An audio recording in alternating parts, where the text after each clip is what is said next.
Most people say they want honest feedback. What they actually want is feedback that leaves the ego intact. The problem is simple. The note arrives, the body tightens, and the work disappears behind self-protection. From that point on, correction stops being useful. If you cannot take critique cleanly, you don't just lose comfort, you lose speed, accuracy, and one of the fastest paths to becoming better.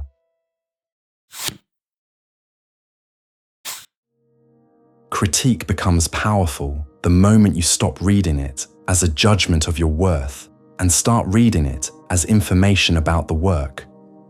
That sounds obvious. It's not. Most people collapse the two.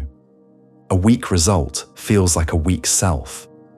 A sharp note feels like rejection. So they defend, explain, or quietly disengage.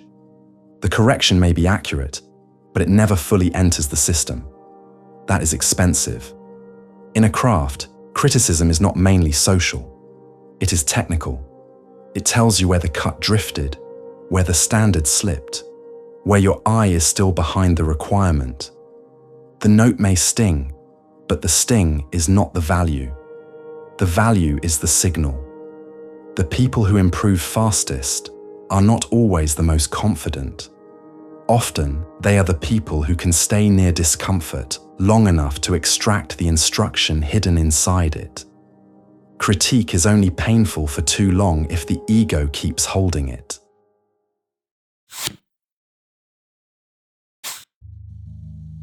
Imagine you are in a woodwork shop making a joint by hand. You measure carefully, cut slowly, clean the edge, and fit the pieces together.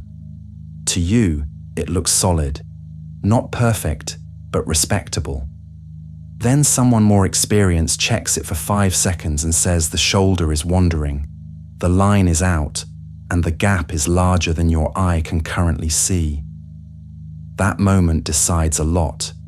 You can hear, "You're bad at this," or you can hear, "Your eye is not there yet." The first interpretation turns the note into a wound. The second turns it into a tool. Good critique does not reduce you, it locates the next correction. Once that lands, the emotional drama starts to shrink. You do not need to enjoy criticism. You only need to stop confusing it with identity. Then the note becomes fuel. It sharpens the next attempt. It trains your perception. Over time, you start hearing correction earlier, and eventually you start generating it yourself before someone else has to. That's when standards begin to internalize.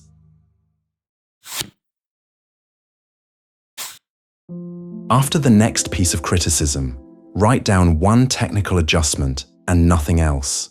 No self-story, no defense, no emotional summary, just the adjustment.